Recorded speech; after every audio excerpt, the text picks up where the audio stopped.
L'office d'aujourd'hui, l'homélie d'aujourd'hui va être sur un thème un peu particulier.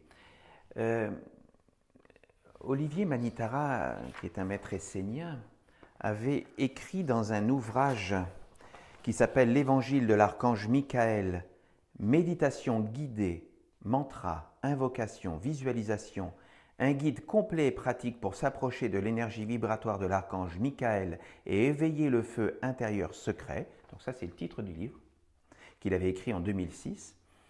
Et donc, dans cet ouvrage, il raconte une histoire qui lui est arrivée, que je trouvais pleine d'enseignements. Et j'ai voulu le partager avec vous. D'abord, je vais vous lire l'histoire qu'il nous raconte et ensuite, je vais vous expliquer un peu l'enseignement qu'il en tire. Si vous voulez en savoir plus sur cette... relire cette allégorie et également son enseignement, vous pourrez le trouver dans le bulletin de ce mois-ci, le bulletin de notre association cultuelle locale. Donc, vous pouvez trouver, c'est le bulletin numéro 51.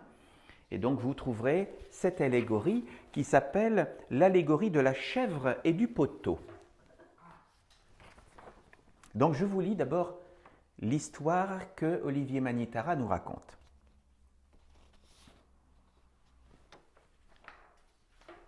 Un jour, un ami m'a demandé de garder son troupeau de chèvres durant toute une après-midi.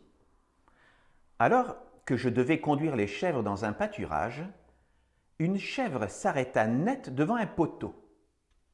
Elle ne comprenait pas qu'il lui suffisait de bouger de quelques centimètres à droite ou à gauche pour passer. Et elle ne bougeait plus. J'étais absolument sidéré. Le reste du troupeau s'éloignant, je ne pouvais pas la laisser seule. J'essayais tant bien que mal d'expliquer à cette chèvre qu'il n'y avait aucun obstacle devant elle, mais en vain. N'y tenant plus, je m'approche d'elle pour la tirer, la tête à droite ou à gauche du poteau. À peine l'avais-je touchée qu'elle se laissa tomber sur le sol sans aucune résistance, s'abandonnant totalement à moi comme si j'étais un prédateur. Impossible même de la faire se relever. Elle attendait la mort. Et pour le coup, c'est moi qui devenais chèvre. Voilà. Donc ça, c'est la petite histoire. Et en fin de compte, Olivier Manitara ensuite nous raconte toute la sagesse, toute la méditation qu'il a fait autour de cette expérience de vie. Et en fin de compte, il nous dit tout de go, quand on y réfléchit, bien souvent, ce sont les hommes qui sont comme des chèvres. Parce que la vie fait qu'ils ont l'impression d'avoir un poteau dans leur vie qui les empêche de tourner la tête à droite ou la tête à gauche. Nous sommes tous plus ou moins pris dans nos croyances, dans nos superstitions. Et on peut l'observer, le monde des hommes actuels est là, bien entendu, pour bien nous féconder, avec des idées toutes prêtes, du prêt à porter, du prêt à mâcher, du prêt à penser. Et nous sommes dans un monde actuellement qui est là justement pour nous limiter à la seule vue du poteau. Nous devons avoir une pensée politiquement correcte, une pensée qui va dans un seul sens. Et nous avons toute une organisation qui est là pour nous influencer à ne penser que d'une seule façon. Et gare aux dissidents, aux personnes qui pourraient avoir des pensées différentes, parce que ceux-là, bien entendu, vont être ostracisés, vont être critiqués, blâmés, que ce soit dans le monde des médias, bien entendu, mais comme on aura tellement fécondé le monde autour d'eux, et bien entendu, ce seront leurs familles qui s'opposera à leur façon de penser en leur disant non, non, là, ça ne va pas du tout, là, tu es en train de devenir un comploteur ou une complotrice. Non, non, c'est complètement quelque chose hors système, ce que tu es en train de nous dire. Ou alors leurs amis bienveillants, en essayant bien entendu de leur faire comprendre où est leur intérêt, c'est-à-dire de rester dans le troupeau face au poteau. Et donc, Olivier Manitara nous invite justement à essayer de nous apprendre à trouver la liberté, qui peut être quelque chose de provocateur dans le monde actuel, eh bien nous devons retrouver la liberté de tourner la tête à droite ou à gauche. Et l'enseignement de l'archange Michael est justement là pour nous aider à nous illuminer sur autre chose. Parce que l'archange Michael, l'archange du feu, c'est avant tout l'archange qui nous amène une lumière, la lumière des mondes divins qu'il nous apporte. Et cette lumière doit pouvoir grandir à l'intérieur de nous. Nous devons prendre soin de cette lumière comme le précieux à l'intérieur de nous, parce que la flamme à l'intérieur de nous, c'est le plus précieux, c'est ce qui nous ramène, c'est ce qui nous relie à notre âme. Et cette flamme, nous devons en prendre soin à tous les instants de notre vie. Nous devons nous sentir dans notre unicité. Nous sommes tous des êtres uniques. Des êtres uniques qui avons un chemin de vie à faire sur la terre. Et donc, quoi qu'il arrive, quelles que soient les tempêtes dans le monde, nous devons rester nous-mêmes, fidèles à la flamme qui brille à l'intérieur de nous. C'est vraiment cela, l'enseignement de l'archange Michael.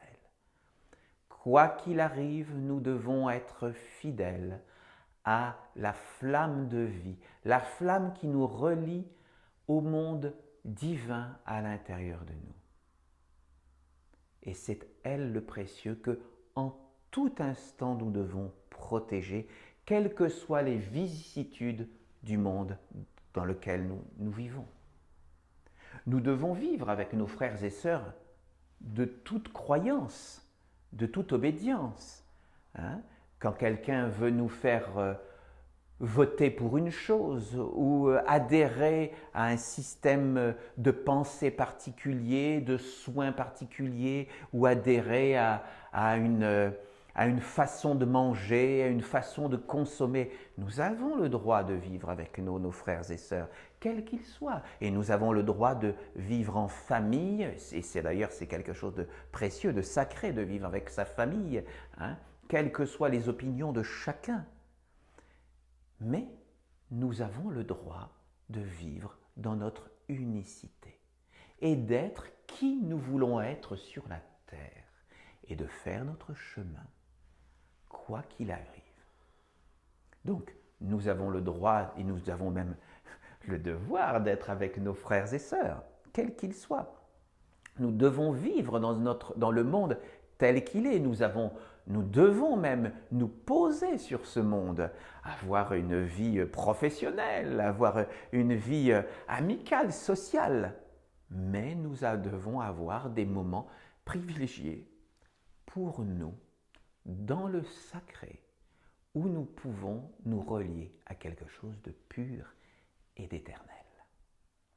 Parce que le monde divin a mis en nous deux natures. Une nature mortelle, mais aussi une nature divine. Si c'est la nature mortelle qui gouverne, eh bien, effectivement, nous avons le poteau devant nous et nous ne pouvons plus en sortir.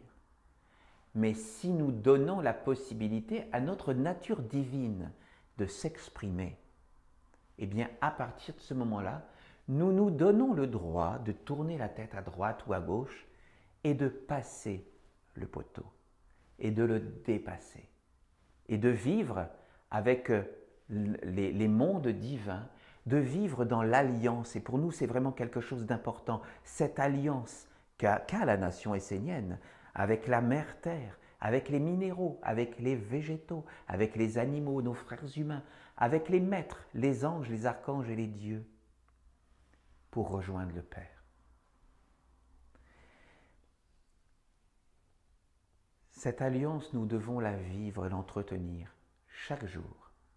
Et la vivre, mais complètement. C'est-à-dire, nous ne devons pas la vivre dans des habitudes, faire une discipline par habitude, manger par habitude, aller au travail par habitude. Non.